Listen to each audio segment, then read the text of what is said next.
Praise the lord. ఈరోజు వాక్యాంశము కీర్తనల గ్రంథం 136 అధ్యాయం 4వ వచనం. ఆయన ఒక్కడే మహాశ్చర్య కార్యములు చేయువాడు. ఆమేన్, హల్లెలూయా. ప్రభు ఈ వాక్య భాగం నుండి ఈరోజు మనతో ఏం మాట్లాడుతున్నారో చూద్దాం. నిజంగా ఈ మాట వింటుంటే చాలా సంతోషంగా అనిపిస్తుంది కదా. ఆయన ఒక్కడే మహాశ్చర్య కార్యములు చేయవాడు.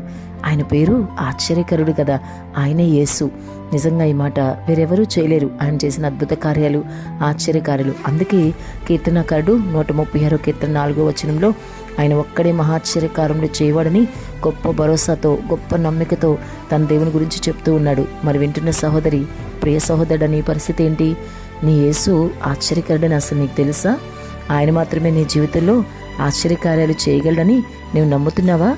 ఏ ఆశ్చర్యకార్యమైనా ఆయనే చేయాలని నువ్వు కోరుకోవాలి. యేసు ఆశ్చర్యకరుడని నువ్వు గ్రహించాలి. ఎటువంటి కార్యమైనా ఆయన ఆశ్చర్యంగా నీ జీవితంలో జరిగించగలడని, ఒక అద్భుత కార్యమే ఆయన నీ జీవితంలో చేస్తాడని నమ్మి నీ ఆత్మీయ జీవితంలో ముందుకు వెళ్ళాలి. చాలామంది క్రైస్తవులు తమ జీవితంలో అది జరగడం లేదు, ఇది జరగడం లేదు అని సణుగుతూ గొణుగుతూ ఉంటారే కానీ ఆయనను ఎంతమాత్రం ఆశ్రయించరు. మరి అనవసరంగా మనుషుల దగ్గరికి వెళ్తారు, మనుషుల్ని ఆశ్రయిస్తారు. ఏ పని ఎవరి దగ్గర అవ్వకపోతే అప్పుడు ప్రభు దగ్గరికి వస్తూ ఉంటారు.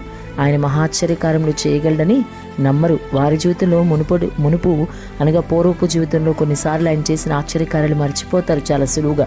అవన్నీ గుర్తు చేసుకుని ఇప్పుడు కూడా ప్రభు నాకు చేయగలడు అని కీర్తనాకారుడు వల్ల ఒక భరోసా, ధైర్యం లేకుండా చాలామంది క్రైస్తవులు జీవిస్తున్నారు. మరి సహోదరి, సహోదరుడా, నీ పరిస్థితి ఎలా ఉందో ఆలోచించుకో. నీవు కూడా అటువంటి గుంపులో ఉన్నావేమో. నీ ఆర్థిక విషయాల్లో అయినా, అనారోగ్య సమస్య అయినా, ఉద్యోగ వ్యాపార విషయాల్లో అయినా, నీ జీవితంలో ఎటువంటి పరిస్థితిలో నీవు ఉన్నప్పటికీ కూడా ప్రతి వ్యతిరేకత ఆయన కొట్టివేసి నీకు అనుకూలంగా మార్చగలడు. ఒక అద్భుత కార్యము, ఆశ్చర్యకార్యం ఆయన చేయగలడు. నీ మట్టుకు నీకు నీ బంధువులు, నీ స్నేహితులు, నీవు సైతం ఇది జరగదులే అని వదిలేసావేమో. కానీ ప్రభువు నీకోసం ఒక ఆశ్చర్యం జరిగించబోతున్నాడు. ఆయన నీ జీవితంలో ఒక అద్భుతం జరిగించబోతున్నాడు. ఏ విషయంలో ప్రార్థిస్తున్నావో ప్రార్థన కొనసాగించు. ఖచ్చితంగా ఆయన నీకు ఆశ్చర్యకార్యం చేస్తాడు. ఎందుకంటే ఆయన ఆశ్చర్యకరుడు. యేసు ఆశ్చర్యకరుడు, ఆలోచనకర్త, నిత్యుడగు తండ్రి, సమాధానకర్తయగు అధిపతి. నిత్యము యుగయుగాలు ఆయనకే మహిమ, ఘనత, ప్రభావములు చెల్లునుగాక. కాబట్టి నీవు బహుధైర్యం కలిగిన ఆత్మీయ జీవితంలో ముందుకు సాగు. ప్రభు నీ జీవితంలో తప్పక ఆశ్చర్యకార్యం చేస్తాడు. ఎందుకంటే మరలా యేసు ఆశ్చర్యకరుడు.